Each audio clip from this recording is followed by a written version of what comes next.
बोलती पुस्तके. ज्यांना वाचनाचा नाद, त्यांना बोलती पुस्तके घाली साद. आमचं चॅनल सबस्क्राईब करा आणि सबस्क्राईब करायला इतरांनाही सांगा.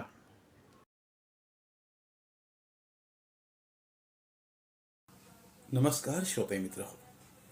बोलती पुस्तके सादर करीत आहे लेखिका उर्मिला पवार लिखित आत्मकथन आयदान. प्रकरण 3. बाबा शिक्षक झाले तेव्हा आमच्या गावातली ब्राह्मणाच्या पडवीतील शाळा सुधारणा होऊन त्यांच्याच अंगणातल्या मांडवाखाली आली होती. त्या शाळेत गावातली भंडाऱ्या कुणब्याची 5-6 पोरं बामणा मराठ्यांच्या पोरांसोबत शिकू लागली होती. त्यांच्याबरोबर पण अंगणाबाहेर माझे चुलत भाऊ गोविंद आणि बाबी वाडीतल्या आणखी एका दुसऱ्या पोरांबरोबर जाऊन बसत. शिक्षक या पोरांना लांबून शिकवत, पाठी पाहत, चुकलं तर ढेकूळ किंवा दगड फेकून मारत.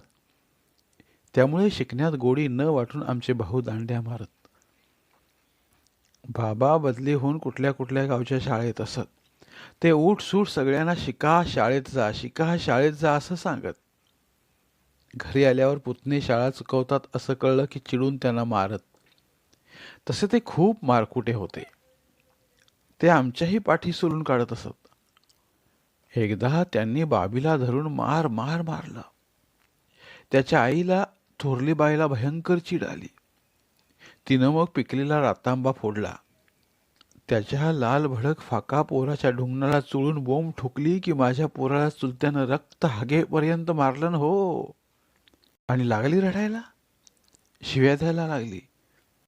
गावातले म्हातारे कोतारे चिडलेनी तेही बाबांना शिव्या द्यायला लागले.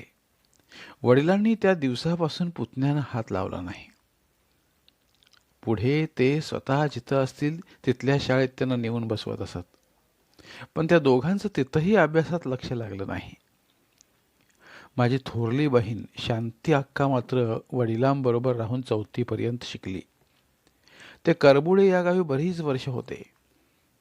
ते तिथल्या मुलांच्या फुकट शिकवण्या घेत, शाळेत जायला मुलांना प्रोत्साहन देत. आमच्या गावातली शाळा 4थी पर्यंत होती आणि तिथं मुलींना प्रवेश नव्हताच.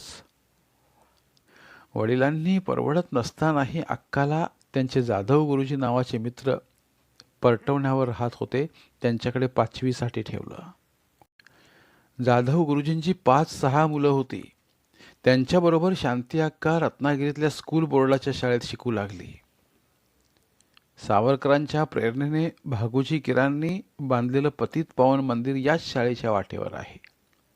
त्या मंदिरात सावरकर स्पृश्य अस्पृश्य सहभोजनाचे कार्यक्रम राबवत. परटवण्यावरची महार मंडळी तिथे जेवायला जात. आमचे बाबा तिथे गेले नाहीत. सावरकर रत्नागिरीत होते तेव्हाच 1927ला डॉक्टर आंबेडकरांनी महाडला सत्याग्रह सुरू केला. त्यातही आमचे बाबा गेले नसावे. सहभोजनाच्या पंक्तीत मोठमोठे बुंदीचे लाडू, जिलेबी अशी पक्वानं वाढत. आमची अक्का शाळेला दांडी मारून त्या गोडधोडासाठी हजर राही. शिवाय मांडवी भागातल्या सुर्वे कुटुंबातल्या श्रीमंत मुली तिच्या वर्गात होत्या. त्यांच्याबरोबर त्यांच्या बग्गीतून शांती अक्का फिरायची. परिणामी ती कशीबशी जेमतेम 6वी पर्यंत शिकली. बाबांनी मग तिचं लग्न करायचं ठरवलं.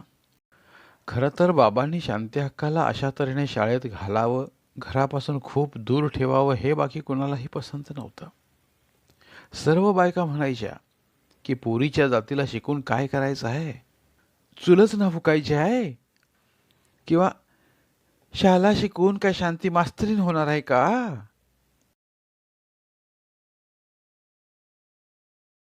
भटीन होणार आहे. गावात नळ्यांचं घर असलेले आणि भटगिरी करणारे मास्तर आपल्या पोरींचं लग्न करणार म्हटल्यावर शांतीला अनेक गावावरून अनेक स्थळे आली. तेव्हा मुंबईचं स्थळ म्हणजे फॉरेनचं स्थळ असं लोकांना वाटायचं. एकदा माझ्या चुलतीच्या माहेरची नात्यातली वेलुंड गावातली एक बाई आपल्या मुंबईवाल्या पुतण्याला घेऊन शांती अक्काला बघायला आली. त्याची पहिली बायको वारली होती, दुसरी करायची होती. तो मुंबईत झाडू खात्यात कामाला होता. अंगानं थोराड, रंगानं काळा, पान खाऊन लाल झालेलं तोंड, दात, तांबडसर डोळे असा तो माणूस व्यवस्थित लेंगा सदरा घालून आला होता. त्याच्या दोन्ही हातांच्या बोटात सोन्याच्या 4-5 अंगठ्या होत्या. तो त्या दाखवत केसावर हात फिरवत बसला होता. त्याची चुलतीच बोलत होती. पुतण्याच्या मुंबईतल्या नोकरीचं, गावातल्या शेतीचं, घराचं तोंडफाड कौतुक सांगत होती. आमचे बाबा त्यावेळी कुठल्या तरी लांबच्या गावात शिक्षक होते. आमच्या चुलतीवर त्या माणसाच्या सोन्याच्या अंगठ्यांची भुरळ पडली, पण आईला त्याचा रंग तव्याची घस वाटला. त्यावरनं दोघींचा वाद झाला. नंतर केव्हा तरी वडील आले, तेव्हापर्यंत तो वाद खूप रंगला. पण माझी पोरगी झाडूवाल्याला देण्यापेक्षा एखाद्या हमालाला देईन असं म्हणून वडिलांनी त्या वादावर पडदा टाकला. आपल्या मामाच्या गावचा बाईच्या माहेरचा मुलगा चुलत्यांनी नाकारला म्हणून गोविंददादाला मात्र खूप राग आला होता. त्यानंतर बाबांनी आईच्या माहेरचा मिऱ्यावरचा मुलगा पसंत केला.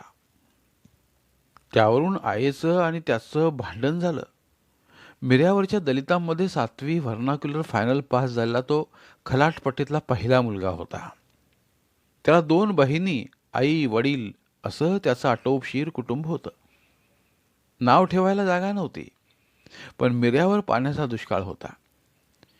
डोंगरावर घरं आणि खालून समुद्राला मिळालेल्या झऱ्याचं पाणी वर डोंगरावर नेताना सुनांच्या तोंडाला फेस यायचा. काहींना टीबी सुद्धा व्हायचा. आई मात्र वेगळ्याच कारणासाठी चिडली होती. तिला त्या कुटुंबाची अगदी नाली-पुली माहीत होती. त्या मुलाचे 4-5 चुलते, त्यांच्या बायका, मुलं असं मोठं कुटुंब एकत्र राहत होतं. घरात प्रचंड दारिद्र्य होतं. शेती नव्हती. गावकीची कामं करायची आणि कुठून तरी कुणाची तरी लाकडं फोडून मोलमजुरी करून जराशे तांदूळ बिंदूळ विकत आणायचे. ते एका मडक्यात शिजवून कसल्या तरी फळकवणी साराबरोबर एकाच ताटात सगळ्या पुरुषांना जेवायला वाढायचं आणि सगळे पुरुष 2 पायावर उकिडवं जेवायला बसायचे. दलितांमध्ये एकाच ताटात जेवण्याची पद्धत होती, कारण वेगवेगळं जेवायला भांडी नसायची. पण हे जेवण जरा वेगळं होतं. म्हणजे सगळे पुरुष एकत्र जेवायला बसायचे आणि प्रत्येकजण घास मोजून जेवायचे.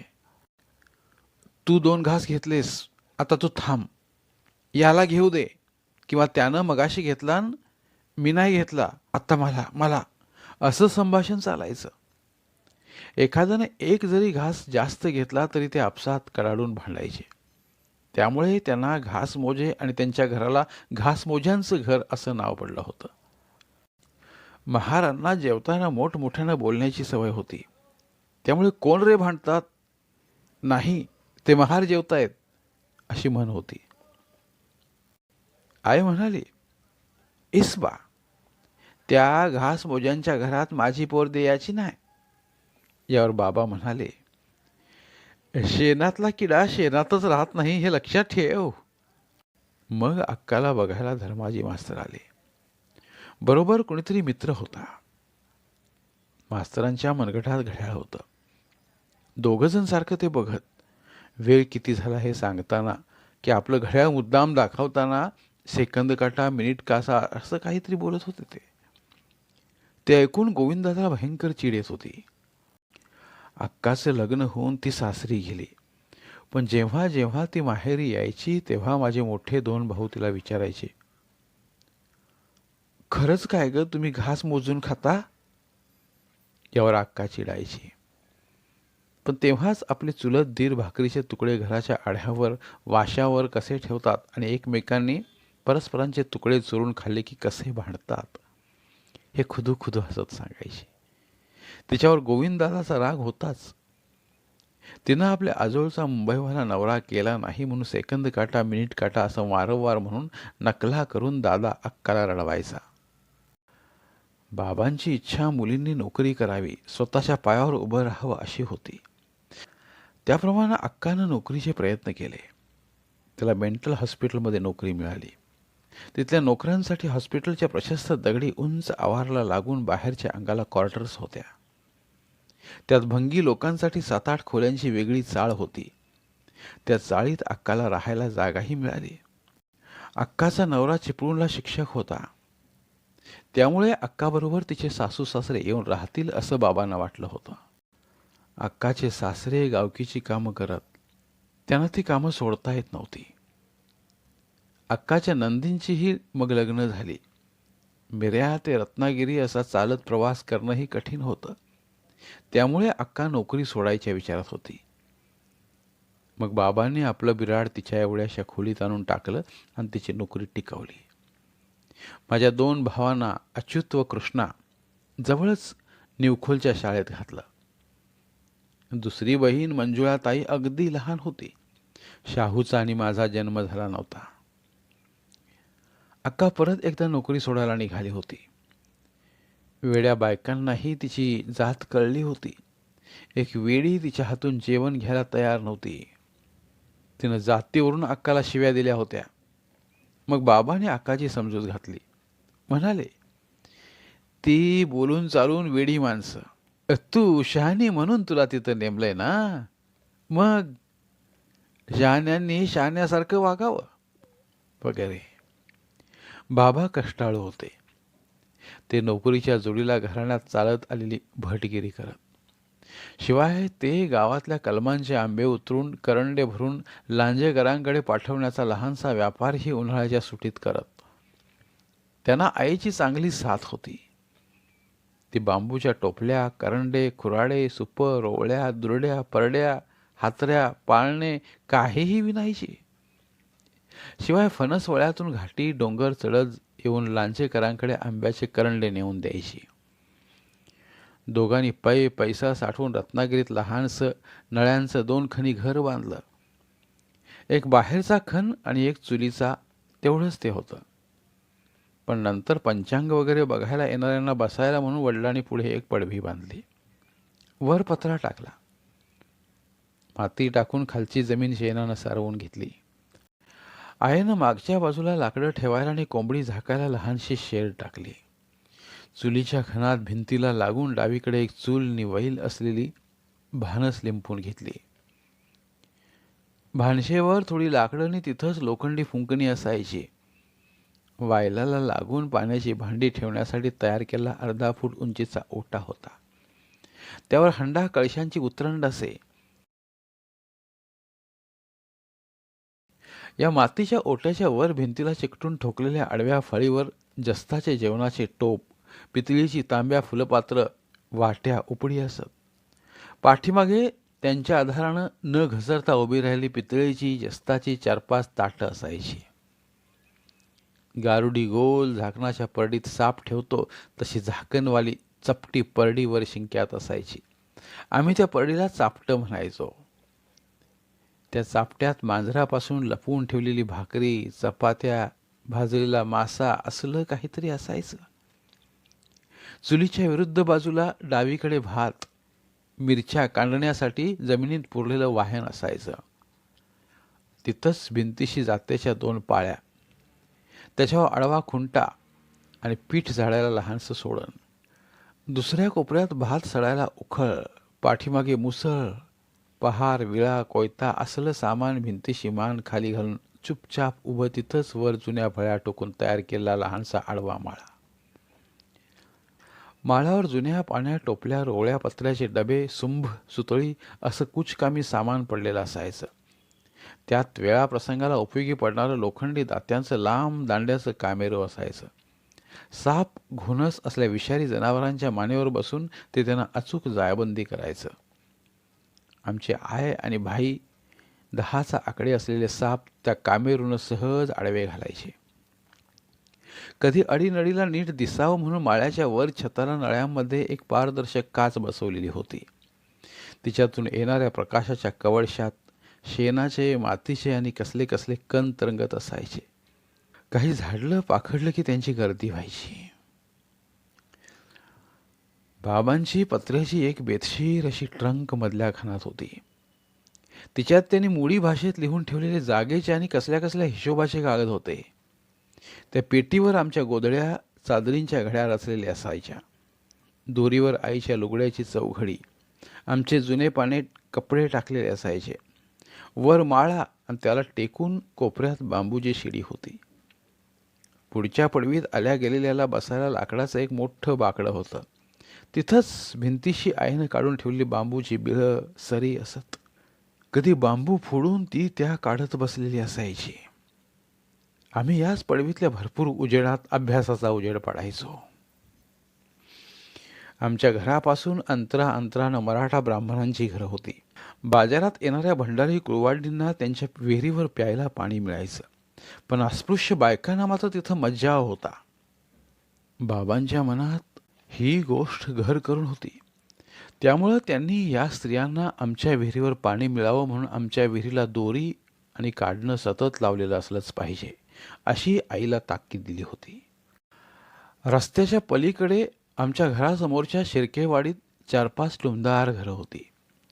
त्यातल्या रस्त्याला लागून असलेल्या 40सारख्या आडव्या घरात ब्रह्मदेशच्या थिबाराजाच्या मुलीला पायगी फया हिला तिचा नवरा शिवतरकर सावंत यानं ठेवली होती.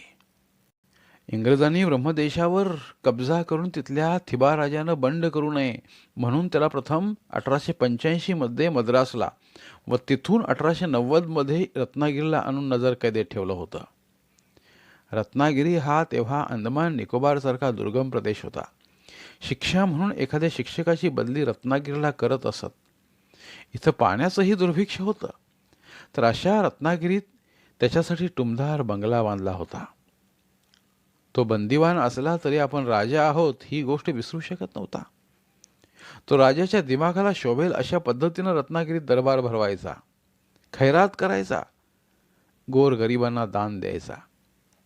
आमची आई लहान असताना एकदा दोनदा ते दान घ्यायला आपल्या लोकांबरोबर राजवाड्यावर गेली होती.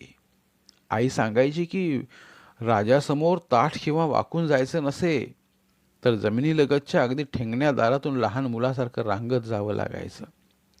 राजानं दुरूनच उडवलेला चांदीचा रुपया किंवा कसलं तरी नाणं घेऊन मागे न वळता तसंच रांगत मागे मागे येत असू आम्ही. राजाला इंग्रजाकडून मिळणारा भत्ता हा दरबार, खैरात आणि दानधर्म प्रकारात पुरत नसे. मग राजानं आपल्याजवळ असलेले दागदागिने, उंची वस्तू, अगदी फर्निचर सुद्धा विकून टाकलं. ब्रह्मदेश कधीतरी स्वतंत्र होईल व आपण परत जाऊ या आशेवर राजा एक एक दिवस मोजत होता. राजाची अवस्था अखेर अतिशय वाईट झाली. तो रत्नागिरीत वारला. त्याचं थडगं तिथंच बांधलं. शिवतरकर सावंत थिबा राजाचा खाजगी नोकर होता. त्याच्यावर राजकन्या पायगी हिचं प्रेम बसून त्या संबंधातून तिला बैसू नावाची मुलगी झाली होती. तिला टुटू म्हणत. सावंतचं लग्न आधीच झालेलं होतं. त्याला मुलं होती. त्यामुळे ती प्रेमकहाणी तिथंच संपली होती.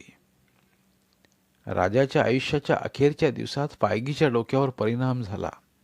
तिला सरकारी पेन्शन मिळत होतं. एक बाई तिच्या देखभालीसाठी ठेवली होती. सावंतनं टुटूचं लग्न एसटीतल्या शंकर पवार नावाच्या एका मेकॅनिकशी करून दिलं होतं. टुटू नवऱ्याबरोबर नाचणे रोडला एका झोपडीत राहायची. पायगी दिवसभर दरवाजात काहीतरी पुटपुटत बसलेली असायची. एरवी तिला काही कळत नसे, पण जावई रस्त्यावरून कामाला जाता येताना दिसला की तो नजरेआड होईपर्यंत ती त्याला ओरडून ओरडून सांगायची, ए शंकर पवार, माझ्या टुटूला नीट सांभाळ, तिला मारू बिरू नको रे, मारू नको. त्या वेळातही तळमळणारं तिचं मातृहृदय बघून येणाऱ्या जाणाऱ्याला गलबलून यायचं. राजघराण्यातल्या स्त्रियांची वाताहात झाली होती. पायगी मेल्यावर तिचंही थडगं बापाशेजारी बांधलं गेलं. मी तेव्हा 2 वर्षांची होते. टुटू माझ्या आईहून 4-5 वर्षांनी लहान होती. त्या दोघींची मैत्री होती. टुटूची मुलं प्रमिला, दिगंबर, चंदू, बेबी आमच्या शाळेत शिकत होती. धन्यवाद. उर्वरित आत्मकथन यापुढील भागात.